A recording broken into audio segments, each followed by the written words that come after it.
Hello and welcome to another edition of No Nonsense with Pamela Wallin. Today, a look at what is going on in Ukraine. Another barrage of missiles from Russia this morning aimed at energy and power supplies.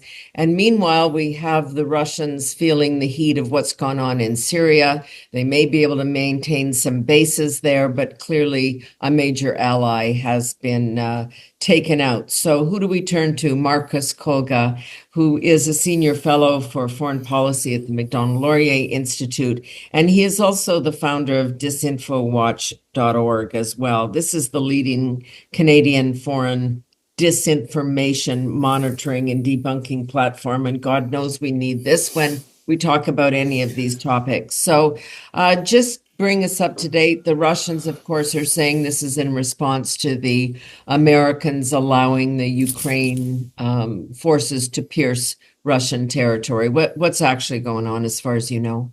Well, first of all, it's great to see you again, Senator. Yeah. And thanks, as always, for having me on. Look, Vladimir Putin has this habit of escalating and then blaming others for that escalation, and this is just another instance of that happening. And we've seen this from the start of the war, from the start of, let's not forget, the 3-day special operation against Ukraine.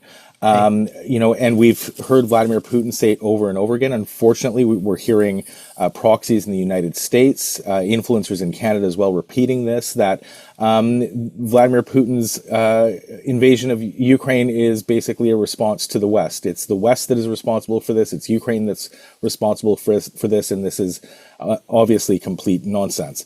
And so this latest barrage that you mentioned, 93 missiles, 200 drones that have been shot essentially at Ukrainian infrastructure, civilian infrastructure, not military targets.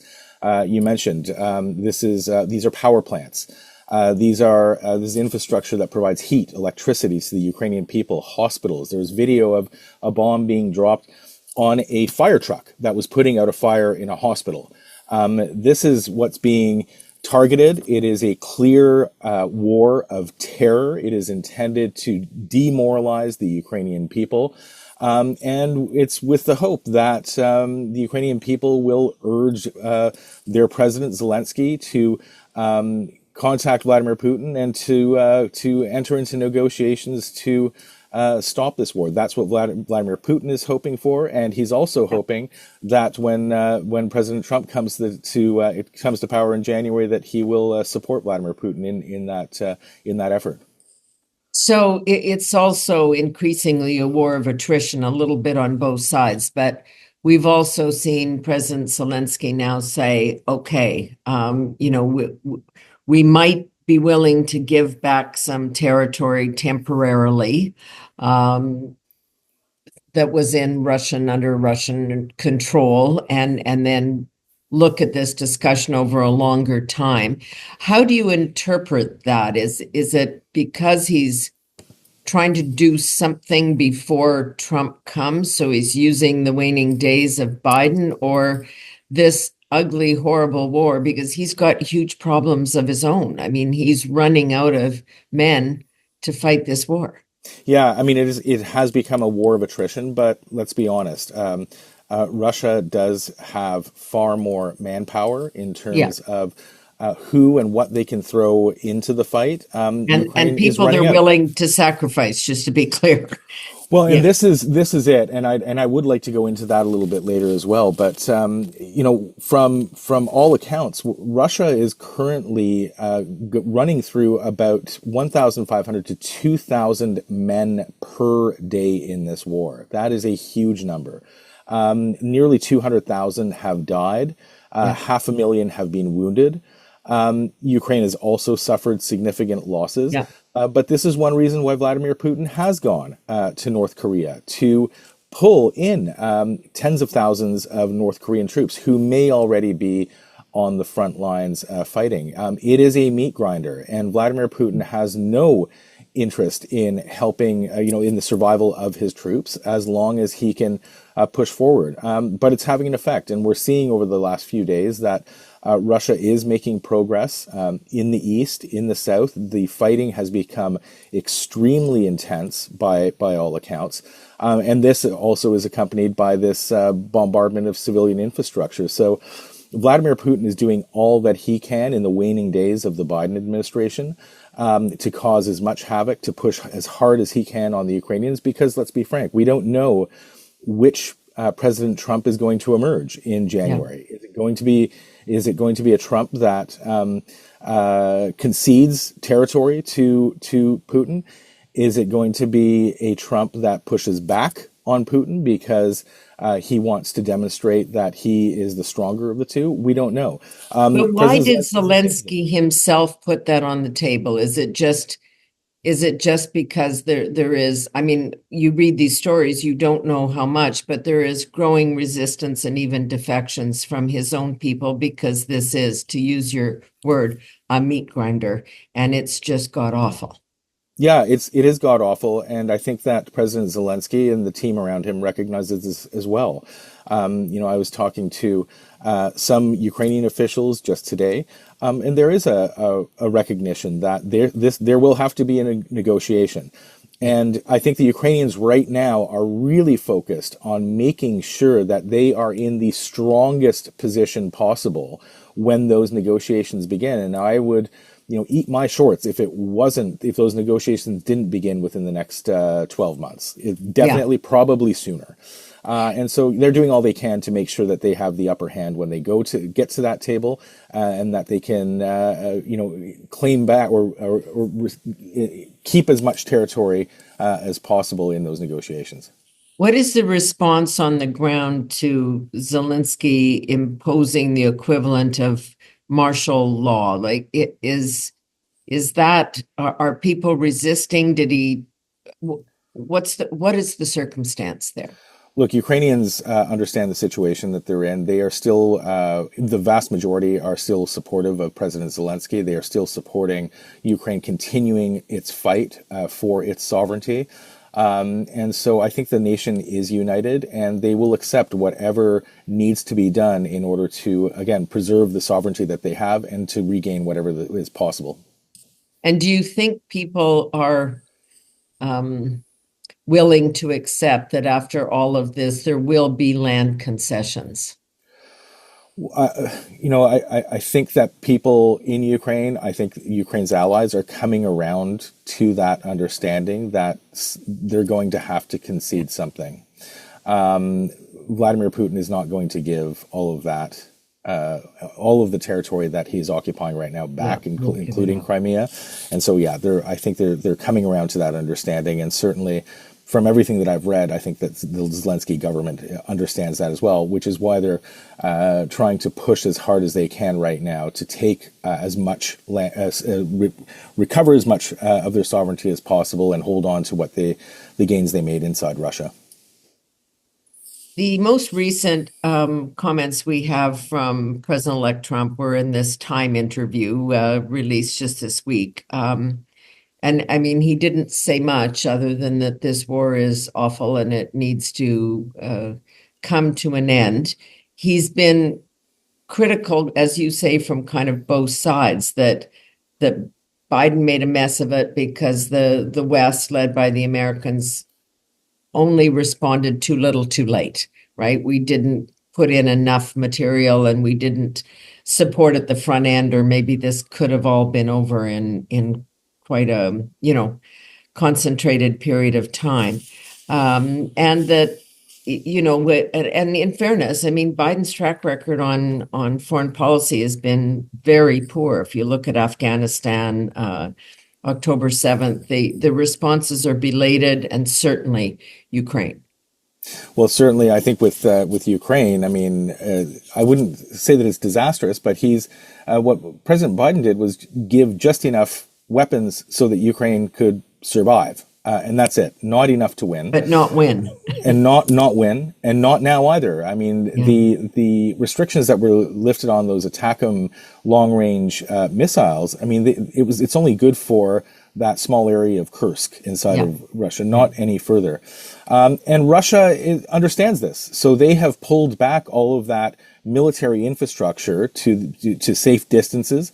They've moved some of it into Belarus. The missiles, several missile systems have been moved into Belarus, and so Russia has adjusted to this accordingly. And so those ATACMS that Ukraine does have, they are sort of rendered a little bit useless because they cannot target the military infrastructure that they need to target. So it's been extraordinarily unhelpful, and quite frankly a failure. And I think that the Biden administration needs to take responsibility for that.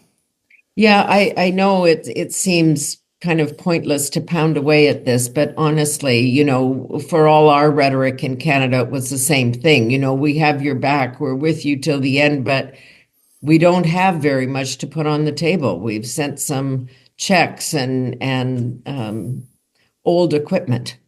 Well, and those, I mean, the funding that we have sent has been important. Ukraine has needed that. Yeah. We've sent as much as we could in terms of military hardware and ammunition. Could we have done more? Sure. I think that Canada has been, positively a leader in terms of sanctions. We have demonstrated global leadership. And the discussion about the seizing of the $300 billion that's being frozen, these Russian assets abroad. Canada and the Deputy Prime Minister was a leader in convincing our G7 partners and our European partners that this is something that they should be doing. And some of those, now it's not the entire $300 billion that's being frozen, but right. The proceeds from that, the interest from that, is now starting to flow to Ukraine, and that's really thanks to Canada's leadership. So we have done some things very positively. Could we have done more? Absolutely. Yeah. Well, and then the other issue that comes up is that, because we didn't want to get into the LNG game or the energy game. I mean, we've also kept Russia well funded with its ability to sell energy into Europe. Well, thank you for bringing that up, because this is something I wrote about already back in, I would say, 2017, 2018, that there was a real opportunity for Canada to start exporting its gas to Europe. We had, there were applications for permits to build LNG terminals on the Atlantic coast. None of them materialized because we made it so difficult to build them. And I feel like we've now lost that opportunity. Now, we could still go ahead and do that, but we had the German Chancellor, we had the Estonian government all saying, and the Lithuanian government as well, all asking Canada to start exporting our gas to Europe. They needed it. And not just in terms of, the economic advantage for Canada, but as a national security issue. This is something that would have benefited everyone, and we just didn't do it. Yeah, it's that one puzzles me to the end. I want to ask what you think. It's interesting because the overthrow of Bashar al-Assad in Syria, certainly less response from the Western world in terms of how we all reacted to the Arab Spring. And maybe it's because we've seen it before and because we're not sure what the outcome will be. And nobody really, well, maybe you do, knows who's in charge and what it means. So just take a look at he's now supposedly gone to Russia. He was a huge ally. What does it mean for Russia, though, to lose that powerful person thug, I will say, but powerful person in Syria, and what you think is next on the ground? Well, I mean, his regime was barbaric in the way that it treated its own people. I mean, hundreds of thousands of people were slaughtered. And we've seen the images from the prison in Damascus and the sheer scale of repression. Morning. I mean, it was just unbelievable. Boxes and thousands of pictures of people that have been killed and slaughtered and buried and will, in their search for the American journalist who may somewhere be there, right? Senator, I've have a lot of friends who have been in terrible situations, who've been in prisons. I've made documentary films and written about mass atrocities. The images that I saw from that prison and the stories that we're hearing are chilling. I have never heard or seen anything like it. And let's remember where that leader, where Assad, where he left to and who has embraced him. It's Vladimir Putin. That's where dictators, authoritarians, and these barbaric leaders, that's where they go to find sanctuary. And Vladimir Putin happily gives it to him, gives it to them. But no, look, this is a serious blow to Russia's prestige. Vladimir Putin after 2014, after the invasion of Crimea, in 2015, 2016, he poured everything he had into securing Syria. It was very important for him because of Russia's colonial sort of strategy in Africa. The Wagner group, all of the work that they were doing there to exploit the resources in Congo, in Mali, and in so many other places. Syria was an important foothold for them, not just in terms of those military operations, but again, its geopolitical prestige. And this is, quite frankly, it's a bigger blow to that prestige. We don't know what's going to happen with those bases. I would hope that the new government or whoever takes over in Damascus thinks twice about who they're working with, allowing Russia to stay there, because it was out of that air base that Russia helped Assad use chemical weapons against his own people. Russia bombed and basically flattened Aleppo from that airbase. And so I hope that they're very careful about who they ally with. I would hope that they would, tell the Russians to leave, because this would be strategically, I think, important for whoever that new regime is, but it would be also very important for the entire Western world that Russia loses those bases in Syria. What are you hearing about, and what do you know about who is in control, if we can even use that phrase at this time? It's very fluid. It's extremely fluid. It's all extraordinarily dicey. I think it depends on obviously on what happens with this transition that's being put into place, and also much of the Western world. You mentioned earlier that our reaction has been muted. I think during the Arab Spring, we were taking sort of these victory laps, and pumping our fists in the air, whereas now we know better not to do that. And so I think taking a cautious approach to seeing who does emerge as leader, but I'm optimistic that at least a transition team has been put into place, and hopefully this does lead to an eventual democratic change in Syria. What do you make of the timing? Is it just internal, or do you think there were any external pressures that actually, because there's got to be a lot of dissident and warring factions that had to come together to make this happen, because Bashar al-Assad himself seemed to be taken off guard. Well, I think it's just the timing. Were there external forces at play? Perhaps. I think that those partisans and those groups inside Syria were probably keeping a very close eye on what's been happening in Lebanon, how Iran has reacted.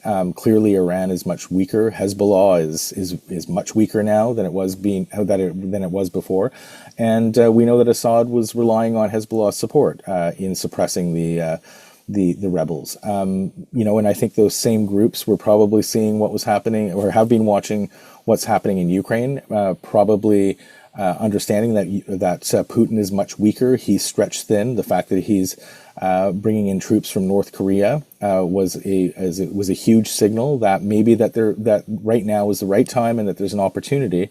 And indeed, the gamble that they made paid off pretty handsomely. They were right in going now, and the opportunity, the moment was perfect and right for the picking.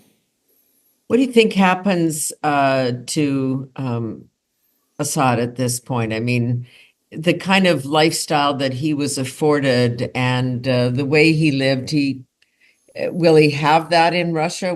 These guys are used to wealth and circumstance, and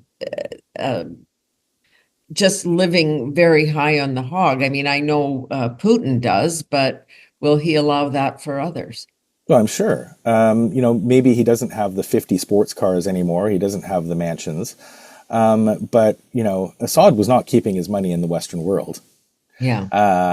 That money that he had, that wealth that he has is more or less secure. It's probably in some, whether it's Chinese, Russian, or Middle Eastern banks. It's certainly offshore, and so he'll continue to have access to that wealth. He will probably live very comfortably in Moscow.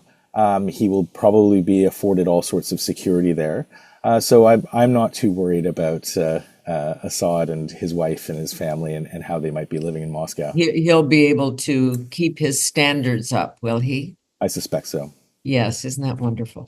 Your reference to what the Israelis have done vis-a-vis Hezbollah and sort of, they've made some of this possible, obviously, if Iran had not been weakened, if Hezbollah had not been weakened.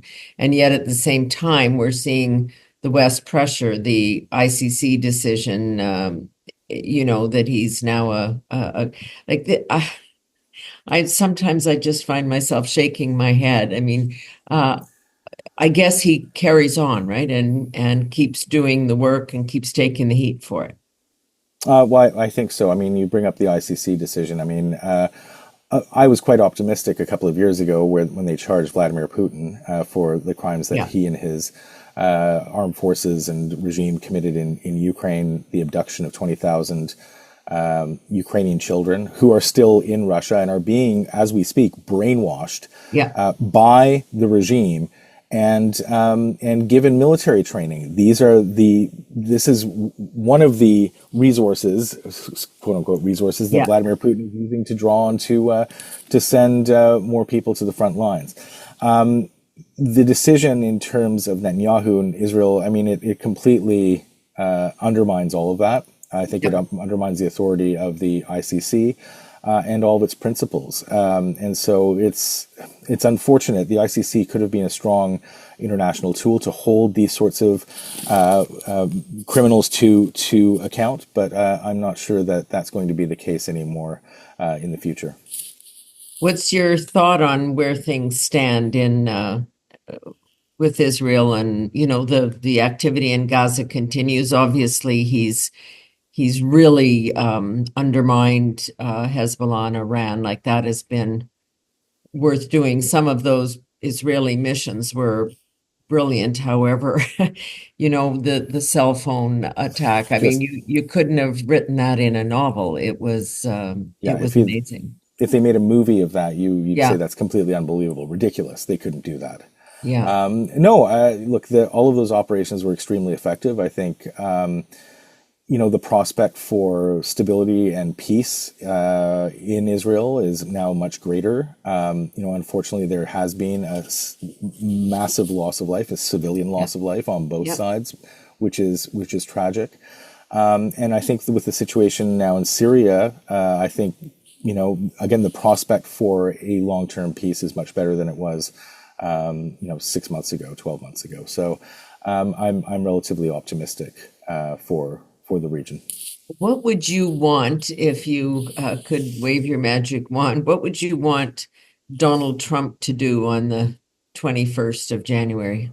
Well, I mean, I look to Ukraine and Russia, of course. My hope is that that Donald Trump understands that it's in his country's best interests and maybe in his own best personal interests to stand up to Vladimir Putin, to not let him himself get played by Putin, which Putin will try to do. He will definitely, and we've seen him do it before. He will try to play into Donald Trump's ego, into his the narcissism.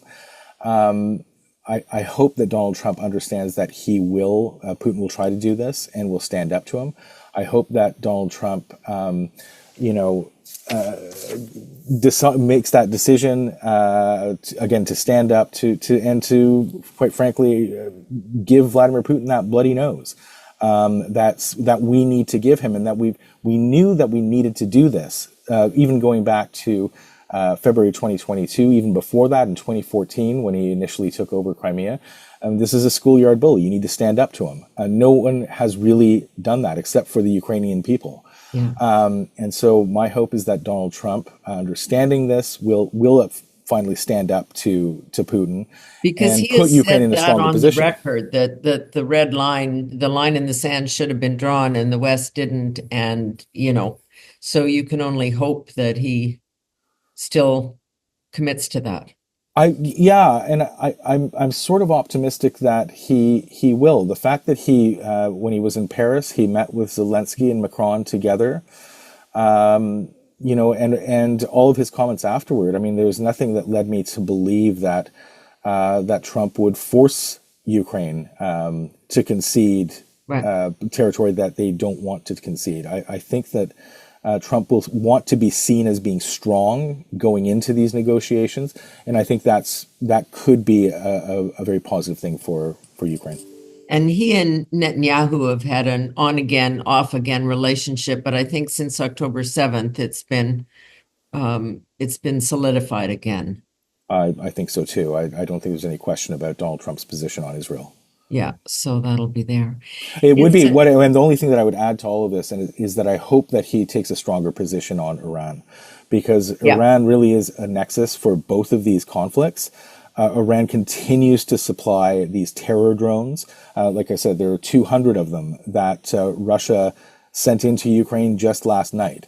And so it is Iran really that is yeah. feeding both of these conflicts. It is feeding into the terror that both of these inside both of these conflicts. So I hope that Donald Trump takes a stronger stance on Iran and to hold Well, them to and his behavior on that, I mean, the Obama Biden funding of Ukraine of Iran in some vain attempt to have them, play Western ball, failed miserably, and I don't think he's going to be sending any checks.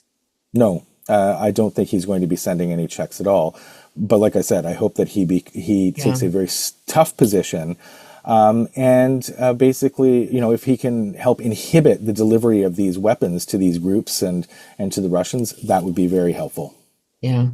It's interesting because we're on the ledge, but I too just there's a part of me that thinks we're going to stand back a foot or two from the ledge. There's this tiny ray of optimism about what's happened there and the moves in Ukraine and Zelensky saying we're going to have to do this. It looks like we're heading toward some better place than we are right this minute.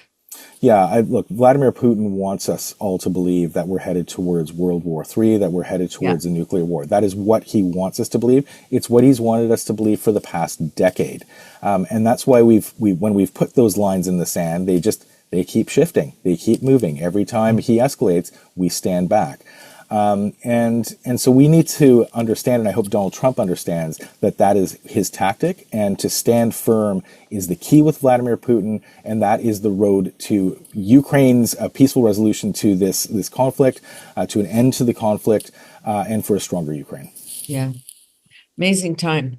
Marcus, always as usual, really just great to talk to you because you just have such insights. Marcus Kolga, Senior Fellow for Foreign Policy, MacDonald Laurier Institute, and then check out disinfowatch.org because this is a constant source of information that you're not reading anywhere in the mainstream media and actual genuine insights. So DISINFO watch, capital W, right? WATCH.org. And you'll find things there that are floating around in Marcus Kolga's brain all the time, which is why we phone him. Thank you so much. Thank you, Senator, and thank you for paying attention to these important issues and standing up for them. It's very much appreciated. Keep doing it. All right. That is it for this edition of No Nonsense with Pamela Wallin. We'll talk soon. Thanks, Marcus.